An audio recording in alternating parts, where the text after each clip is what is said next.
This morning on Making Family First, 6 things parents really need to know. Frank Luntz runs a research group that looked into how to keep teens from behaving badly. He's also the author of the book, What Americans Really Want, Really.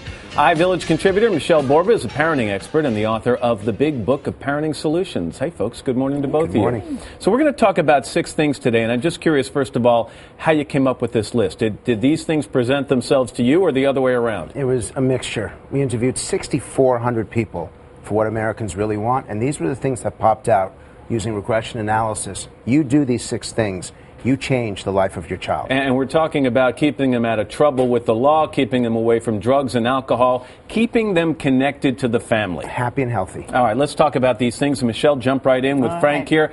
The first one here is have dinner with your children, a family dinner, at least 5 nights a week. Why is it so important? Because you're saying to your child that this is what matters most, not your work, not the stuff you're buying. If you're not home with your children, it's communicating that they're second or third on your priority list. Michelle, 5 nights a week is a tall order for a lot of families. It's a tall order, but number one is it's not having the macaroni and cheese together that's doing it. It's the connection and the strength of the family. Now, in all fairness to parents, so we don't get up the guilt level, if you can't do that because you're holding down 2 jobs, then how about 9 o'clock at night, everybody have a snack and greet session, go in there and so that there's connection together. And you talk about this connection and this time, and that kind of holds true with the second one, which is taking your children to church or synagogue weekly. Is this about religion, spirituality, or time? It's spirituality, and it's the idea that there's something out there that's bigger than you. If you do this, you'll have respect for yourself and respect for others. It's also a family mantra statement. This is what we stand for. This is what we believe in. A drug-free kid, one of the most important things they want to do is not disappoint a parent. So you got to big that in together. Here's another one, and I think this is something more and more parents need to do, and hopefully are doing it. Check your child's homework nightly.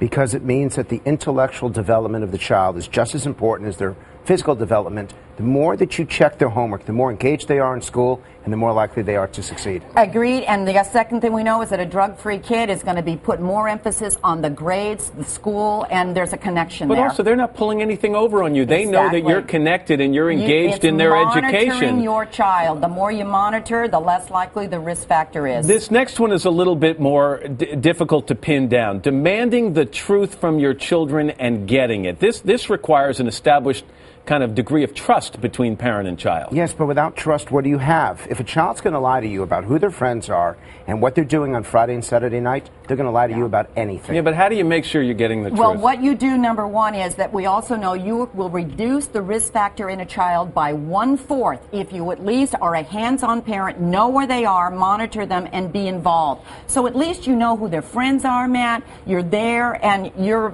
stepping up to the plate. That trust thing is critical. Frank thinks number 5 is the most important. Taking your children on vacation for at least a week at a time. Doesn't have to be an expensive vacation, by the way.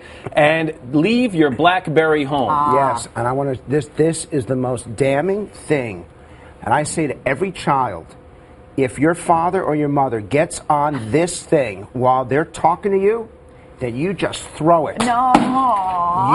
It is. What are you, crazy? It is that important, Matt. That was my BlackBerry. There is nothing more. It was nice to be on the Today Show. Thank you very much.